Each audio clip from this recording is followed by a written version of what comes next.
नमस्कार, मैं हूं सुधीर चौधरी और डीडी न्यूज के इस नए शो डी कोड में आपका स्वागत है। चीन में हुए एससीओ समिट में आज भारत के रक्षा मंत्री राजनाथ सिंह ने कुछ ऐसा किया जिससे चीन और पाकिस्तान दोनों ही सख्ते में हैं और पूरी दुनिया हैरान है। राजनाथ सिंह ने आज एससीओ समिट के जॉइंट डिक्लेरेशन पर हस्ताक्षर करने से इनकार कर दिया और आतंकवाद के मुद्दे पर चीन और पाकिस्तान को खूब खरी खोटी सुनाई।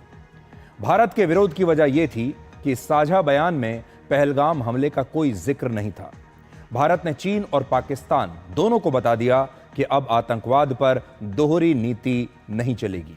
भारत की आपत्ति के बाद चीन इस जॉइंट डिक्लेरेशन को जारी नहीं कर पाया और भारत के रक्षा मंत्री का चीन की जमीन पर बैठकर चीन में रहते हुए चीन के ही खिलाफ ऐसा सख्त रवैया शायद पहली बार देखने को मिला है। और इसलिए आज सबसे पहले हम इसी नए भारत को आपके लिए डिकोड करेंगे।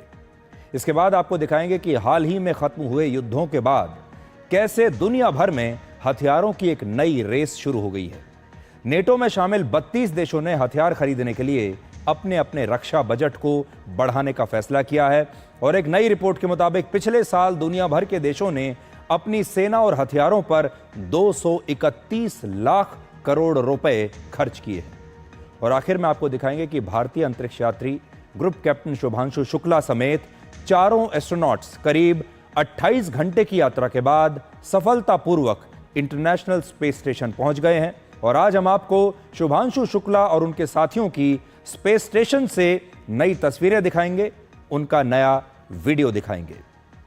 लेकिन आज की सबसे बड़ी खबर यह है कि भारत के रक्षा मंत्री राजनाथ सिंह ने चीन में हुए एससीओ समिट के संयुक्त बयान पर हस्ताक्षर करने से इनकार कर दिया। एससीओ को शंघाई कोऑपरेशन ऑर्गेनाइजेशन कहते हैं और इस बार चीन के किंगदाओ शहर में इस संगठन के सभी रक्षा मंत्रियों की एक वार्षिक बैठक हुई, जिसमें भारत के रक्षा मंत्री राजनाथ सिंह और पाकिस्तान के रक्षा मंत्री ख्वाजा मोहम्मद आसिफ भी शामिल हुए। जबकि चीन इस समिट की मेजबानी कर रहा था। यह समिट चीन में हो रहा था और होस्ट कंट्री होने के नाते यह जिम्मेदारी चीन की थी कि वो इस समिट के बाद सभी देशों की तरफ से सभी देशों की सहमति के साथ एक संयुक्त बयान को तैयार करे और सभी देशों के हस्ताक्षर के साथ इस बयान को बाद में सार्वजनिक किया जाए दुनिया के सामने, ये बताने के लिए कि इस समिट में जो बैठकें हुई उसका नतीजा क्या निकला। लेकिन चीन ने जो संयुक्त बयान तैयार किया था उस पर भारत के रक्षा मंत्री राजनाथ सिंह ने हस्ताक्षर करने से इनकार कर दिया। इसका सबसे बड़ा कारण यह था कि इसमें आतंकवाद के मुद्दे पर पहलगाम हमले का जिक्र नहीं था। पहलगाम का नहीं बल्कि पाकिस्तान के बलूचिस्तान का जिक्र था, जिसके बाद भारत ने बिना कोई संकोच किए इस संयुक्त बयान को खारिज कर दिया और इसमें चीन की भूमिका को भी संदिग्ध बताया। रक्षा मंत्री राजनाथ सिंह ने कहा कि यह संयुक्त बयान आतंकवाद के खिलाफ भारत के मजबूत रुख को नहीं दर्शाता और दूसरा, ऐसा लगता है कि पाकिस्तान के इशारे पर ही पहलगाम की घटना का जिक्र इस संयुक्त बयान में नहीं किया गया और इसमें शायद चीन ने भी पाकिस्तान की मदद की है। यानी हो सकता है कि चीन और पाकिस्तान की मिली भगत से कुछ इस प्रकार का संयुक्त बयान तैयार किया गया जिसमें भारत की जो सोच है वो दिखाई ना दे, भारत का जो दर्द है वो दिखाई ना दे, भारत की जो लड़ाई है आतंकवाद के खिलाफ वो दिखाई ना दे। यह ऐसा संयुक्त बयान था जो हमारे विचारों को नहीं दर्शा रहा था और इसमें ऐसा दिखाया गया जैसे चीन को बलूचिस्तान का तो बहुत दर्द है लेकिन पहलगाम का नहीं है। सोचिए, चीन और पाकिस्तान को लेकर इतनी सख्त टिप्पणी रक्षा मंत्री राजनाथ सिंह ने चीन में रहते हुए ही और इसी समिट के मंच से की है और चीन को साफ साफ यह कहा गया कि भारत इस संयुक्त बयान से सहमत नहीं है। सबसे बड़ी बात यह है कि जिन बातों को चीन ने संयुक्त बयान में शामिल नहीं किया उन सारी बातों को भारत के रक्षा मंत्री राजनाथ सिंह ने खुद ही अपने भाषण में कह दिया। उन्होंने कहा कि आतंकवाद और शांति की बातें एक साथ नहीं हो सकती, आतंकवाद और शांति अब एक साथ नहीं चलेंगे। जो देश आतंकवाद को स्पॉन्सर करते हैं उन्हें कटघरे में लाना बेहद जरूरी है। Peace and prosperity cannot coexist with terrorism and the proliferation of weapons of the mass destruction in the hands of the non-state actors and the terror groups. Dealing with these challenges require decisive action, and we must unite in our fight against these evils for our collective safety and security. It is imperative that those who sponsor, nurture, and utilize terrorism for their narrow and selfish ends must bear the consequences. Some countries use cross-border terrorism as an instrument of policy and provide shelter to terrorists. There should be no place for such double standards. SCO should not hesitate to criticize such nations. आज भारत के नेतृत्व की और भारत के रक्षा मंत्री राजनाथ सिंह की तारीफ करनी होगी कि पाकिस्तान के रक्षा मंत्री सामने बैठे हैं, चीन सामने बैठा है और पाकिस्तान को सामने बिठाकर भारत के रक्षा मंत्री कह रहे हैं कि जो देश आतंकवादियों को पाल पोस कर बड़ा करते हैं, जो देश आतंकवाद को स्पॉन्सर करते हैं, उन्हें इसका परिणाम भुगतना ही पड़ेगा। और सब जानते थे कि भारत के रक्षा मंत्री ये बात कह रहे हैं चीन के सामने, चीन के संरक्षण में बैठे पाकिस्तान के लिए। तो ये आज भारत ने अपना एक नया रूप दिखाया है पूरी दुनिया को। चीन को अपना एक नया रूप दिखाया है, पाकिस्तान को भी एक नया रूप दिखाया है और यह बताया है कि भारत अब किसी की भी गलत बात बर्दाश्त नहीं करेगा। अब थोड़ा आपको एससीओ के बारे में बताते हैं। एससीओ एक क्षेत्रीय अंतर्राष्ट्रीय संगठन है जिसका गठन वर्ष 2001 में हुआ था और जब इसका गठन हुआ उस समय इस संगठन में कुल मिलाकर 6 देश थे। इनमें चीन, रशिया, कजाकिस्तान, किर्गिस्तान और उज़्बेकिस्तान जैसे देश थे और भारत और पाकिस्तान वर्ष 2017 में एससीओ के स्थायी सदस्य बने और ईरान को वर्ष 2023 में इस संगठन में बाद में शामिल किया गया। और इस प्रकार से भारत, पाकिस्तान और ईरान के शामिल होने के बाद अब इस संगठन में 9 देश हैं। इस संगठन का उद्देश्य सुरक्षा, आर्थिक और राजनीतिक सहयोग को बढ़ावा देना है और यह संगठन आतंकवाद, ड्रग्स की तस्करी और साइबर अपराधों को अपनी सबसे बड़ी चुनौती मानता है। लेकिन एक सच यह भी है कि इसमें गुटबाजी के भी आरोप लगते हैं जिसका सबसे ज्यादा फायदा पाकिस्तान को होता है। पाकिस्तान हर बार चीन की मदद से इस मंच का दुरुपयोग करता है और भारत को छोड़कर एससीओ के बाकी के देश पाकिस्तान से आतंकवाद के बारे में कभी भी मुश्किल सवाल नहीं करते। यहां आपके मन में यह सवाल भी होगा कि इसमें पहलगाम की जगह बलूचिस्तान का जिक्र क्यों हुआ? ऐसा क्या हुआ कि ये जो सारे देश थे, चीन और पाकिस्तान और बाकी के जो इस संगठन के सदस्य देश हैं, उन्होंने पहलगाम के हमले को इसमें शामिल नहीं किया और बलूचिस्तान को शामिल कर लिया? तो इसका कारण यह है कि पाकिस्तान के बलूचिस्तान प्रांत में चीन का प्रभाव पिछले कुछ वर्षों में तेजी से बढ़ा है। वहां के ग्वादर पोर्ट पर अब चीन का ही नियंत्रण है, जिसका बलूचिस्तान के लोग लगातार विरोध करते हैं। चीन इसे आतंकवाद बताकर पाकिस्तान की मदद से एससीओ के संयुक्त बयान में शामिल कराना चाहता था, लेकिन उसने पहलगाम के आतंकवादी हमले पर एक शब्द नहीं कहा। बलूचिस्तान के लोग जो क्रांति कर रहे हैं वो पाकिस्तान से आज़ादी चाहते हैं। वो नहीं चाहते कि बलूचिस्तान में चीन की कोई भी दखलंदाजी हो, लेकिन चीन लगातार बलूचिस्तान में अपना पैसा भी इन्वेस्ट कर रहा है। वहाँ पर चीन का कंट्रोल भी है और चीन के जितने भी व्यापारिक हित हैं वो बलूचिस्तान से पूरे हो रहे हैं और बलूचिस्तान के लोगों को ये बात बिल्कुल पसंद नहीं और चीन इसे आतंकवाद कहता है, जबकि ये असल में एक क्रांति है। इसलिए चीन और पाकिस्तान दोनों चाहते हैं कि दुनिया की नज़र बलूचिस्तान पर तो पड़े लेकिन पहलगाम पर ना पड़े। इस समिट से कुछ घंटे पहले पाकिस्तान के प्रधानमंत्री शहबाज शरीफ ने कहा था कि वो भारत के साथ अब बातचीत करने के लिए तैयार हैं, लेकिन इस समिट में भारत ने यह बिल्कुल स्पष्ट कर दिया कि जब तक पाकिस्तान आतंकवाद को ऐसे ही जारी रखेगा तब तक कोई बातचीत नहीं हो सकती। और अगर आप आज इन तस्वीरों को देखेंगे तो इस समिट में भारत के रक्षा मंत्री राजनाथ सिंह और पाकिस्तान के रक्षा मंत्री ख्वाजा आसिफ आज एक ही मंच पर थे, एक ही फ्रेम में थे, लेकिन दोनों नेताओं के बीच किसी भी प्रकार का ना तो कोई संवाद हुआ, ना ही कोई अभिवादन हुआ और भारत ने पाकिस्तान को पूरी तरह से नजरअंदाज किया। रक्षा मंत्री राजनाथ सिंह ने पाकिस्तान के रक्षा मंत्री को पूरी तरह से नजरअंदाज किया कुछ इस तरह जैसे वो इन्हें जानते ही नहीं। और यह भारत की एक नई रणनीति है जिसमें पाकिस्तान के लिए ना तो कोई हमदर्दी है और ना ही पाकिस्तान के लिए कोई जगह है। एक तस्वीर तो यह है जो मैं आपको आज दिखा रहा हूं, यह है नया भारत, यह है नए भारत की रणनीति।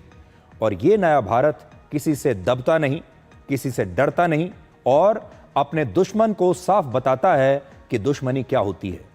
लेकिन अब आपको थोड़ा फ्लैशबैक में लेकर चलते हैं। 17 साल पुराने भारत को दिखाते हैं। 17 साल पहले मुंबई के 26/11 के हमले की याद आपको जरा दिलाते हैं, जब इस 26/11 के हमले के 6 महीने के बाद भारत और पाकिस्तान के राष्ट्राध्यक्षों को इस समिट में एक अतिथि देश के तौर पर आमंत्रित किया गया था, क्योंकि तब भारत और पाकिस्तान इस संगठन के सदस्य नहीं थे। तो इन दोनों को अतिथि देश बनाकर आमंत्रित किया गया था। और पूर्व प्रधानमंत्री डॉक्टर मनमोहन सिंह ने, जो तत्कालीन प्रधानमंत्री थे उस समय, इस हमले के बाद भी पाकिस्तान के तत्कालीन राष्ट्रपति आसिफ अली जरदारी से तब मुलाकात की थी। और एससीओ समिट के 1 महीने के बाद नाम समिट में, NAM नाम समिट में भी भारत और पाकिस्तान के प्रधानमंत्रियों के बीच एक बैठक हुई थी।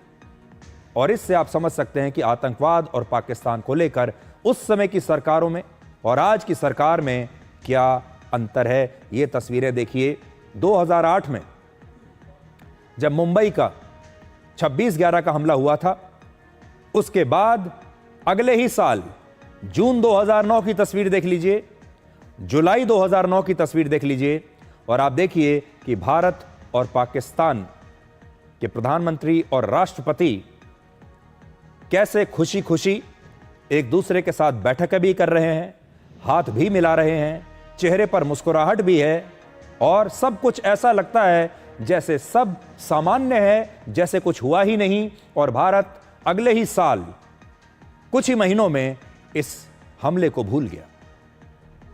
तो तब में और अब में आप देख लीजिए, आज का भारत पाकिस्तान की तरफ देखता भी नहीं, आज का भारत पाकिस्तान से हाथ नहीं मिलाता, आज का भारत पाकिस्तान से कोई बातचीत नहीं करता। हालांकि समिट में रक्षा मंत्री राजनाथ सिंह ने चीन के रक्षा मंत्री एडमिरल डोंग जून के साथ एक द्विपक्षीय वार्ता जरूर की और इस बातचीत का मुद्दा था भारत और चीन के बीच मिलिट्री हॉटलाइन और मिलिट्री कम्युनिकेशन चैनल्स को बेहतर तरीके से स्थापित करना। तो आज पूरी दुनिया को भारत ने दिखा दिया कि आतंकवाद पर उसकी राय बिल्कुल स्पष्ट है और अब भारत किसी से दबने वाला नहीं है। और चीन में बैठकर हमने चीन को ही यह बता दिया कि हम आपकी लिखी हुई जॉइंट स्टेटमेंट पर अब हस्ताक्षर नहीं करेंगे। और मुझे ऐसा लगता है कि भारत की इस विदेश नीति में एक बहुत बड़ा शिफ्ट हमें देखने को मिल रहा है, जो इससे पहले भारत के इतिहास में ऐसा सख्त रुख हमें देखने को नहीं मिला था। अब हम उस शब्द को डिकोड करेंगे जो पूरी दुनिया में आज ट्रेंड कर रहा है और लोग इस ट्रेंड को देखकर हंस रहे हैं, मुस्कुरा रहे हैं, और ये ट्रेंड है daddy Trump.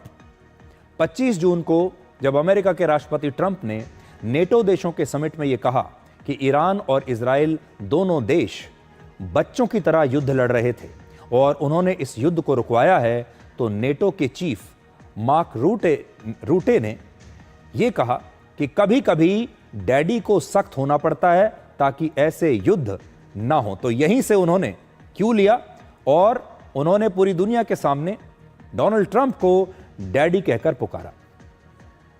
They're not going to be fighting each other. They've had it. They've had a big fight, like two kids in a schoolyard. You know, they fight like hell.